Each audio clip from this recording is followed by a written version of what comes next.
Hello everyone, कैसे हो आप लोग। आई होप आप लोग सेफ़ होंगे, अपने घर पे होंगे। तो आज की वीडियो में हम हमारे चैप्टर 1 नंबर सिस्टम की एक्सरसाइज 1.3 सॉल्व करने वाले हैं, जिसके हम क्वेश्चन नंबर 1 से लेकर 9 तक क्वेश्चन सॉल्व करेंगे।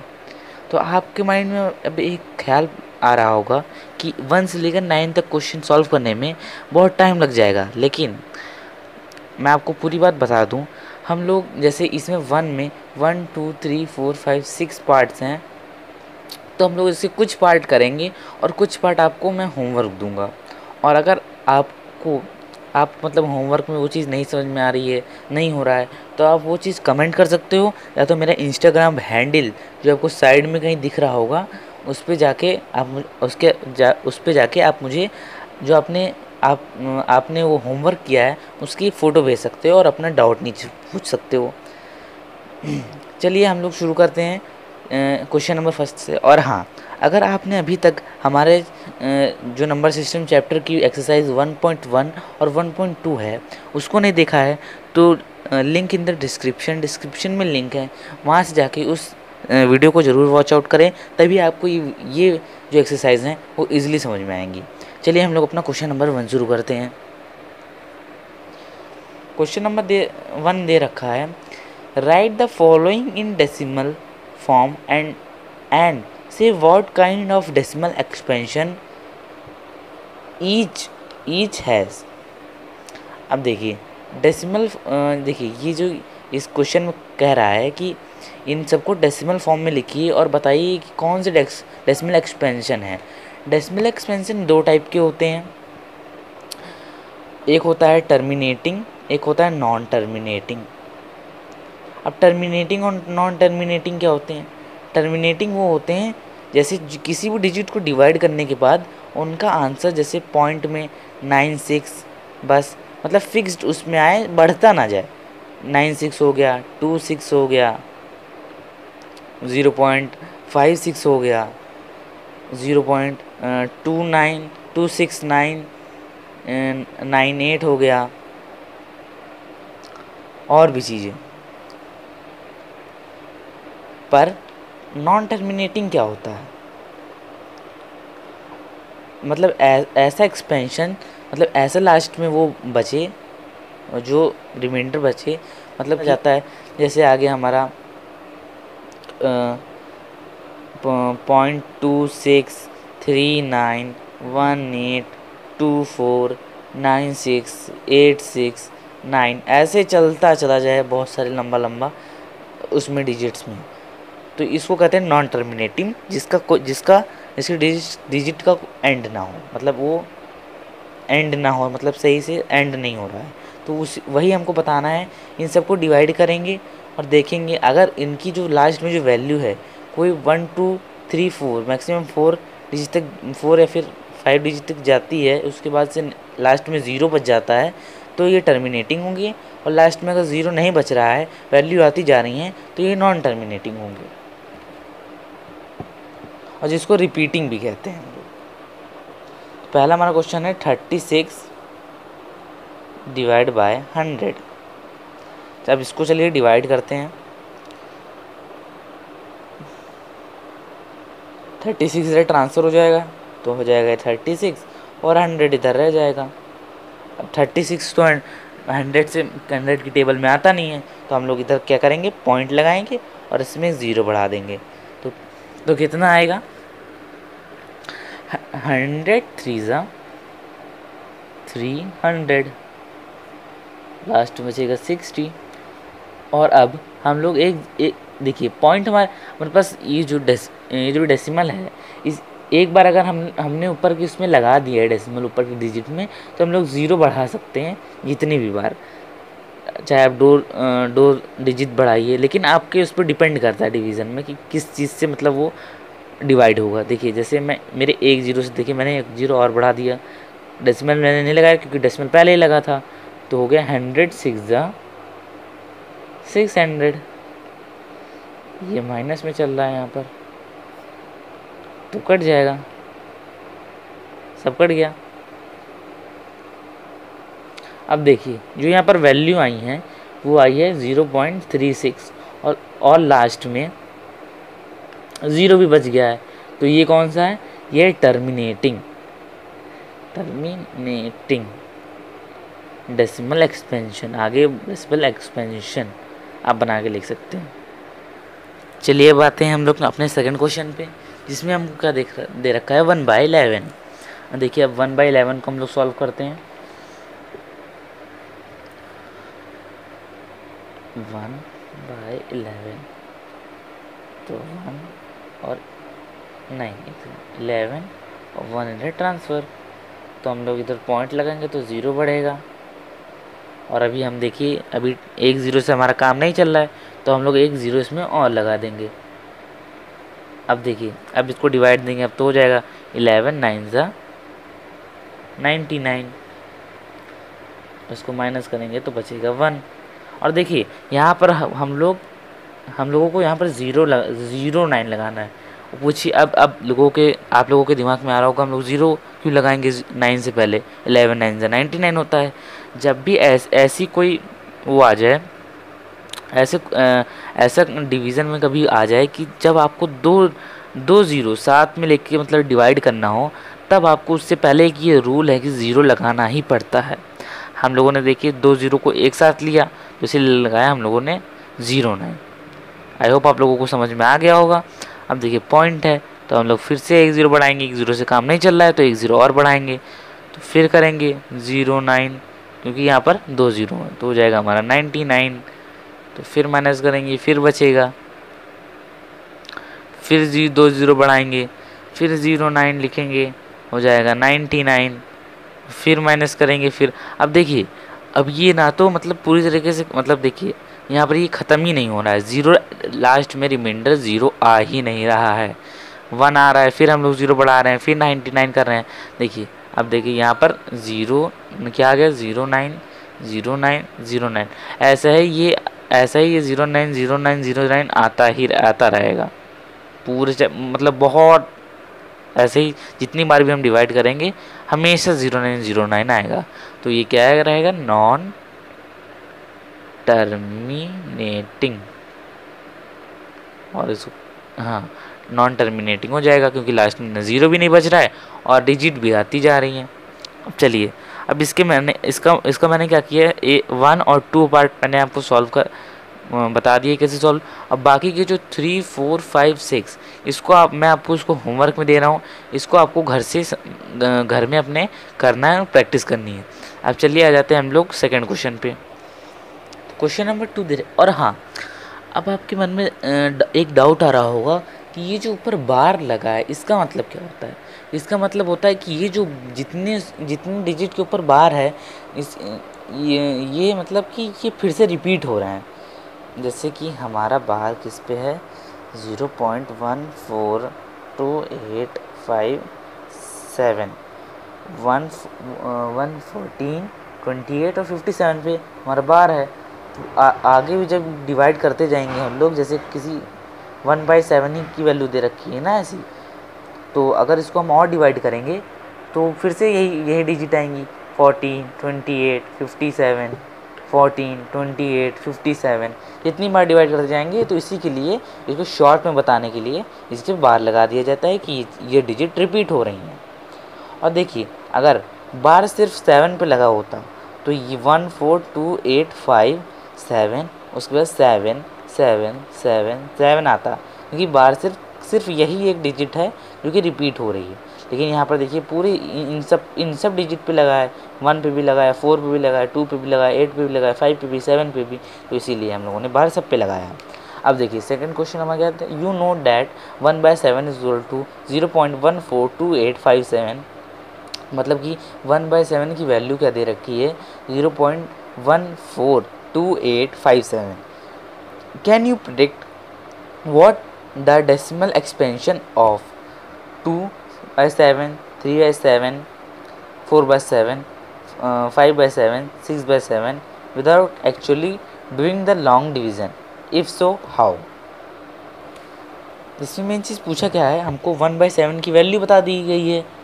इसका क्या मतलब, इसको जब सॉल्व करेंगे तो क्या निकलेगा 0.142857। और इसमें पूछा गया है कि अगर इसकी ये वैल्यू है तो 2/7, 3/7, 4/7, 5/7, 6/7 ये क्या वैल्यू होगी। तो अगर यहाँ पर लिखा है इसको बताइए बिना लॉन्ग डिवीज़न मेथड के। अगर यहाँ पर ये ना लिखा होता long division method, without long division method, तो हम लोग लॉन्ग डिवीज़न मेथड से निकाल लेते। पर देखिए हमको यहाँ पर लिखा है without doing long division method. अब देखिए हमारे पास यहाँ पर दे रखा है 1/7 = 0.142857। आई होप आप लोगों को दिख रहा होगा 1/7 = 0.142857। अब देखिए जैसे हम लोगों को पूछा गया है अब क्या प्रिडिक्ट करना है 2/7। अब हम लोगों को 2/7 प्रिडिक्ट करना है तो हम इससे क्या करेंगे, मल्टीप्लाई कर देंगे। अब आप लोग समझ नहीं रहे हो कि मैं क्या कहना चाह रहा हूँ।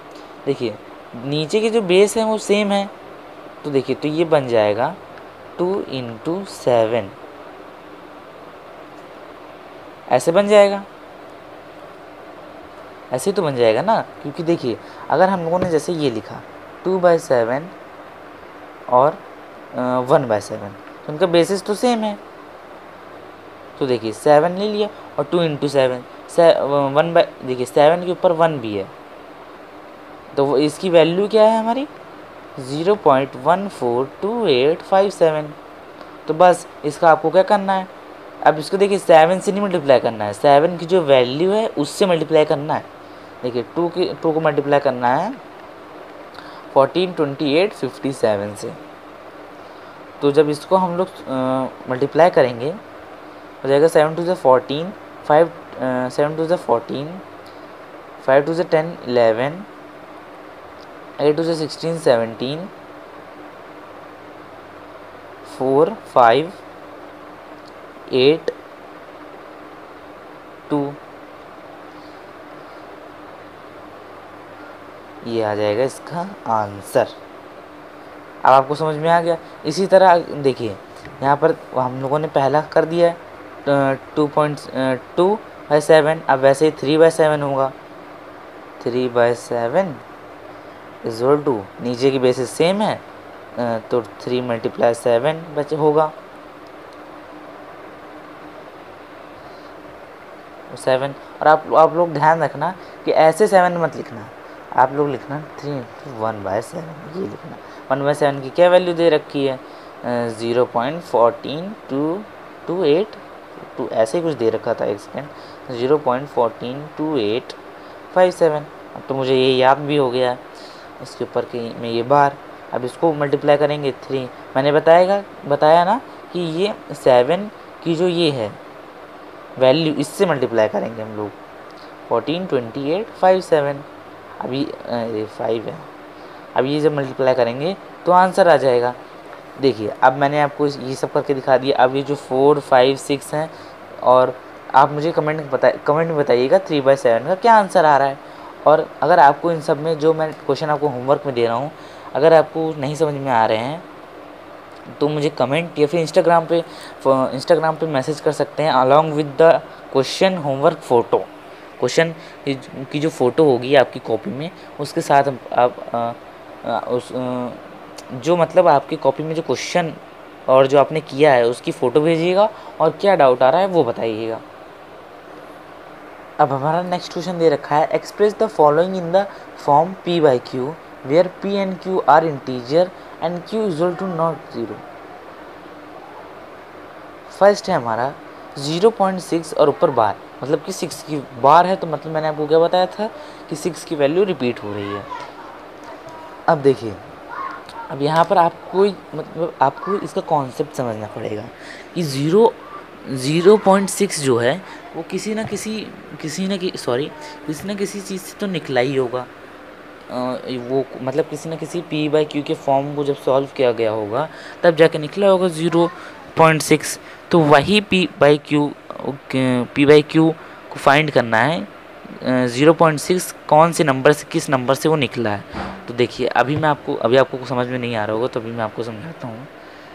0.6 सेकेंड 0.6 है अब देखिए हम लोग मान लेते हैं लेट x इक्वल टू 0.6। अगर कोई भी वैल्यू निकलेगी तो वो 0.6 के इक्वल ही तो निकलेगी, तो हम लोगों ने इसको x मान लिया है, विजुलाइज कर लिया है। तो देखिए अब आपको यहाँ पर दिख रहा होगा इसके ऊपर बार लगा है, लेकिन नॉर्मल वैल्यू मतलब बार को मतलब हम लोगों ने खोला नहीं, मतलब लंबा नहीं किया है। अभी आप लोग देख रहे होंगे 0.6 है। तो ये कैसा आपको लग रहा है, मतलब कि ये 100 से मतलब 100 के उसमें आएगा कि 10, मतलब किस किस किस डिजिट्स में है। जैसे होता है ना वंस, टेंस, 100, 1000, ऐसे होता है 10,000। ये आ रहा है टेंस में। सिंपली आप यहाँ पर डिजिट देख लो 1 2, तो हो गया 10। समझ में आ गया। या तो आप एक चीज़ और इससे मतलब मतलब कि एक चीज़ से समझ सकते हो कि ज़ीरो के बाद जितने डिजिट आपको दे रखा है उतने ज़ीरो। जैसे 6, अगर 6 ज़ीरो दे रखा होता तो हम लोग उसमें 2 ज़ीरो करते। समझ में आ गई बात। 3 दे रखा होता तो हम लोग 3 करते। जैसे ज़ीरो के बाद जितनी भी डिजिट आए उस उतना ज़ीरो 1 के बाद कर देना है। लेकिन यहाँ पर अभी फ़िलहाल हमारे पास 0 के बाद 1 डिजिट है, तो 1 हम लोग 0 रखेंगे। तो x को हम लोग मान लेते हैं 10x इज इक्वल टू 0.6। और रूल क्या है, अगर लेफ्ट हैंड साइड में मल्टीप्लाई कर रहे हैं तो राइट हैंड साइड में भी मल्टीप्लाई करेंगे। तो 10x is equal to 10 multiply 0.6 बार चल रहा है। तो चलिए हम लोग बार को थोड़ा सा खोल लेते हैं। ये तो एक काम करते हैं, नेक्स्ट स्टेप में हम लोग खोलते हैं।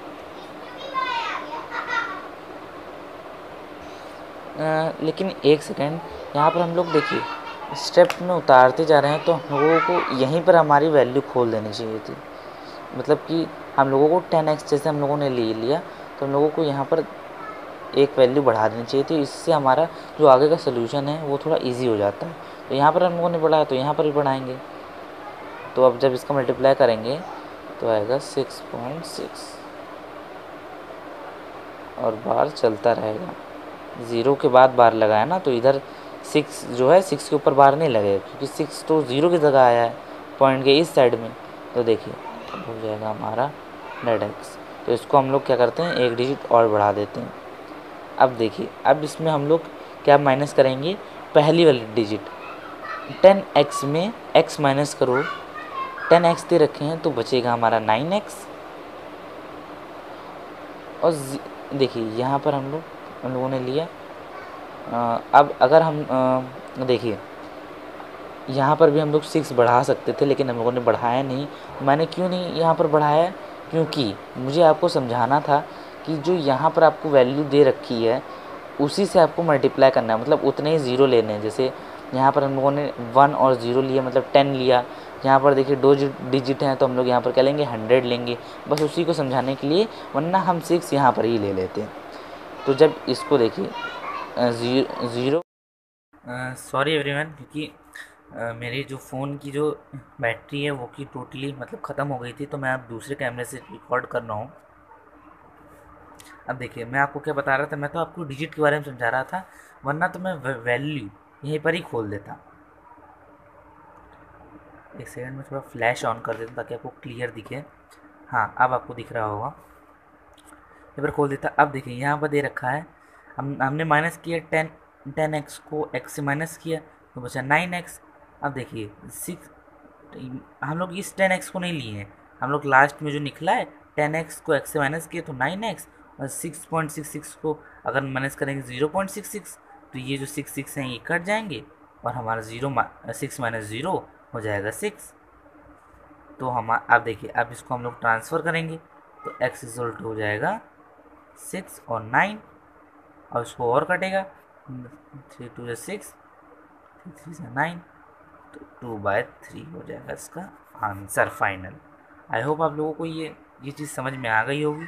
अगर आपको अभी भी कोई डाउट है तो आप कमेंट सेक्शन में पूछ सकते हैं, मैं आपको तुरंत रिप्लाई कर दूंगा। अब देखिए अब हम लोग सॉल्व करते हैं क्वेश्चन नंबर 5। मैं इसके छोटे छोटे पार्ट्स क्यों एक्सप्लेन कर रहा हूँ, क्योंकि वीडियो काफ़ी ही लेंदी हो जाएगा, काफ़ी लेंदी हो जाएगा।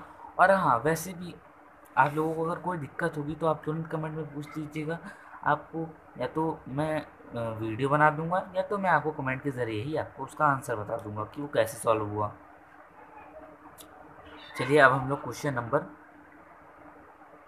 5 है उसको सॉल्व करते हैं। ये जो क्वेश्चन है ये नॉर्मली क्वेश्चन है, मतलब इसको ये मतलब मैं ज़्यादा इस पे ध्यान मत दीजिए। अगर ये क्वेश्चन मानिए अगर आपको चाहिए, वैसे ये क्वेश्चन इतना इंपॉर्टेंट नहीं है, एक्सपीरियंस 0.9999, मतलब ये इसी को सॉल्व पी बाई क्यू के फॉर्म में सॉल्व करना। अगर इसको सॉल्व करना है तो सेम वही यही फॉर्मूला लगेगा, एक्स लेके इसकी वैल्यू क्या है ये सब निकालनी है। देखिए टीचर ने क्लास में के साथ डिस्कस करना है, तो इसको भी एज आप होमवर्क कर लीजिएगा। अब लोग क्वेश्चन नंबर 5 सॉल्व करते हैं। What can the maximum number of digit be in the repeating block of digit in the decimal expansion of 1/17? Perform the division to check your answer. अब question में क्या कह रहा है, मतलब कितने मैक्सिमम नंबर की डिजिट्स आएंगी इस डेसिमल एक्सपेंशन में जब इसको हम लोग सॉल्व करेंगे, कितनी लंबी डिजिट आएगी, कितनी लंबी डिजिट आएगी उसी को हम लोगों को चेक करना है डिवीज़न से। तो अब मैं आपको इसमें समझाता हूँ, तब आपको समझ में आ जाएगा इजली। हमारे पास क्या दे रखा है 1/7, ठीक है ये दे रखा है क्योंकि पहले वीडियो में थोड़ी सी दिक्कत हुई है। नहीं देखिए 1/17 क्या ही रहा था, कुछ दिक्कत होगी, 1/17 रहेगा हमारा। इसी को हम लोगों को डिवीज़न से चेक करना है। चलिए चेक करते हैं, तो आ जाएगा हमारा, एक सेकेंड हमारा, एक सेकेंड को भी करता हूँ।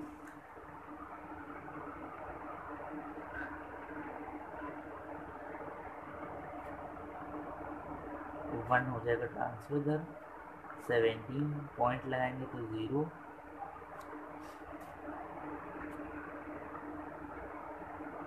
आज इस पार्ट को एक काम करते हैं, आज इस पार्ट को यहीं पर ख़त्म करते हैं क्योंकि वीडियो जो कि बहुत लंबी होती जा रही है, इससे क्या होगा कि वीडियो को अपलोड करने में काफ़ी दिक्कत आएगी।